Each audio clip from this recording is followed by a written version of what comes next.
بسم الله الذي لا يضر مع اسمه شيء بالأرض ولا بالسماء وهو السميع العليم. اللهم صل على محمد وآل بيت محمد الطيبين الطاهرين. شلونكم حبايب؟ عساكم الكل بخير. رمضان كريم علينا وعليكم وعلى أمة محمد أجمعين. أجيتكم فيديو جديد وإن شاء الله راح يعجبكم.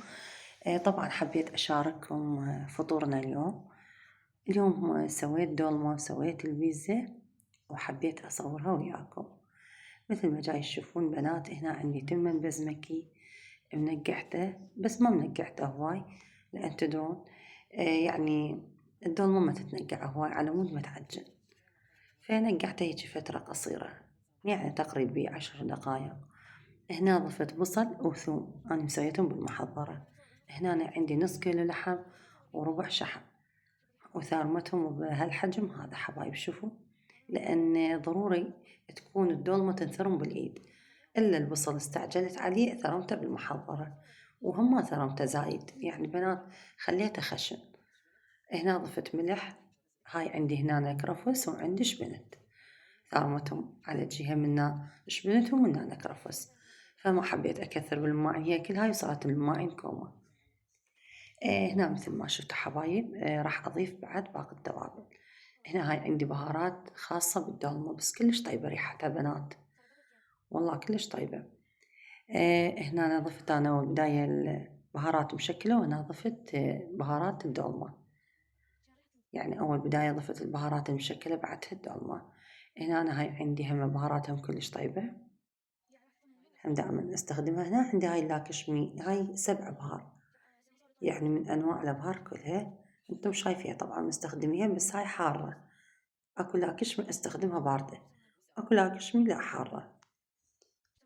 ومثل ما شفتوا يا بنات هنا ضفنا دبس الرمان، بس ما كثرت فيه لأن تدرون دبس الرمان محلة ترى، مو عبالكم بس حامض، يعني يجي محلة هو، أنا ضايقته يعني. هنا أنا خليت شوية شطة لأن هاي الشطة كلش حارة، وتدرون بهارات اللاكشمي هم حارة، احنا نحبها سبايسي. هنا ضفت ميمندوزي يعني ملح الليمون، وضفت شوية شكر على مود تكسر الحلاوة، تكسر الحموضة مالتها.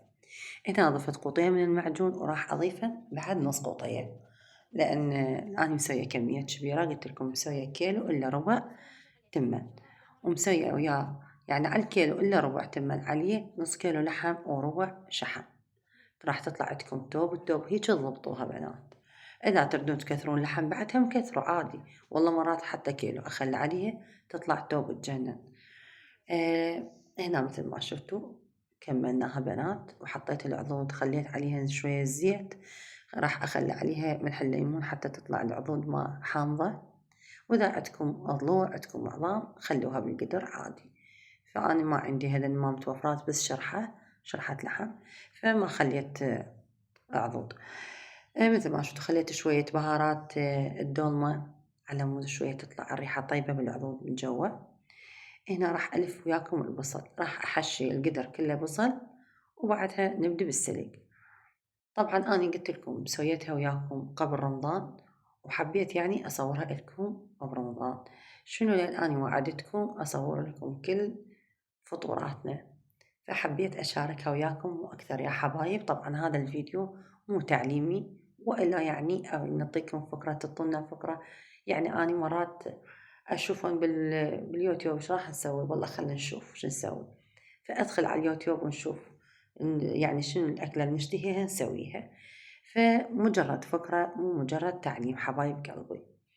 فلا تنسون اللايك والاشتراك من ايديكم الحلوة وتعليقكم الحلو اللي يفتح النفس، اللي يخليني يصير عندي واهس اني اصور لكم وانزل لكم فيديوهات.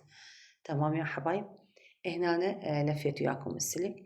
طبعا راح اسرع الفيديو، ما حبيت اطول لكم بيه، بس يعني شرحت لكم على خلطة الدولمة وبس، وهاي يعني هيجي سويتها لكم. فكلكم شطورات وكلكم أمهات بيوت، وربي يحفظكم ويحفظ بيوتكم حبايب قلبي. مثل ما شفتوا حبايب راح أترس هذا القدر. طبعا هذا القدر ما راح أطبخه إنه، راح أدزه لبيت حماي. أما القدر الثاني لا، هذا هنا راح يصيرن قدرين بنات. قدر صغير وقدر هذا أكبر حجم، يعني هذا 30 أكبر حجم، فهذاك 28 يعني أصغر منه بشوية. فصار خير من الله، هذا كيلو إلا ربع تمن، خير من الله صار. فلا تنسون هاي البادية اللي يمين كلش غميقة، مو عبالكم صغيرة. هاي صارن هنا قدرين وكملنا. طبعا أنا سويتن هاي بالسحور بنات، ما سويتن بنفس اليوم، لا بالسحور، لأن تدرون الوقت ركض ركض. فهنا أنا اجيت أسوي وياكم عجينة البيتزا، عجينة سلسة وحلوة وسريعة بنفس الوقت. ضفت شكر، ضفت ملح، ضفت ملعقتين كبيرة خمرة، ضفت شوية زيت على مود تتماسك بالعجن. هنا أنا بعد حسب نوع الطحين اللي عندكم مش قد تضيفون مي ضيفوا، يعني أنا ضفته بالتدريج المي، لأن قلت لكم حسب نوع الطحين، أكو طحين ما يحب مي وأكو طحين يحب مي. هنا أنا صار لك عجينة خرافية. راح أخليها أروح أجهز شغلاتي وأرجع لها ألقاها مختمرة. والله على ما جهزت شغلات البيتزا جيت لقيتها مختمرة، لأن الخمرة فورية بنات. هنا أنا مثل ما شفتوا حضرت هاي الشغلات. حمست لحم، يعني سلكته وحمسته بالبصل وخليت عليه شوية فلفل على مود يطلع طعمه كلش طيب. بس لا تخلون بهارات على اللحم، لا هيك بس سلق وحمس. هاي خلاص. هنا مثل ما شفتوا سويتها بيتزا عملاقة، طبعا بصينية الفرن الكبير، يعني الطباخة الكبير أبو 5 عيون، هاي الصينية مالته. فصينية عملاقة، قلت لكم يعني عندي كيلو من الطحين، صار خير وبركة، صار الصينية عملاقة، يعني بيتزا عملاقة. مثل ما شفتوا طبعا الدولمة هم على النار خليتها. طبعا أنا مخليتها من 3 الدولمة واستوت عندنا. وجيت أجهز وياكم البيتزا. طبعا أنا سويتها قبل الآذان بنص ساعة بنات، يعني صح الله أكبر أنا طلعتها من الفرن. فجيت على السريع على السريع أسوي بيها لأن ردتها حارة، وتدرون الوقت ركض ركض.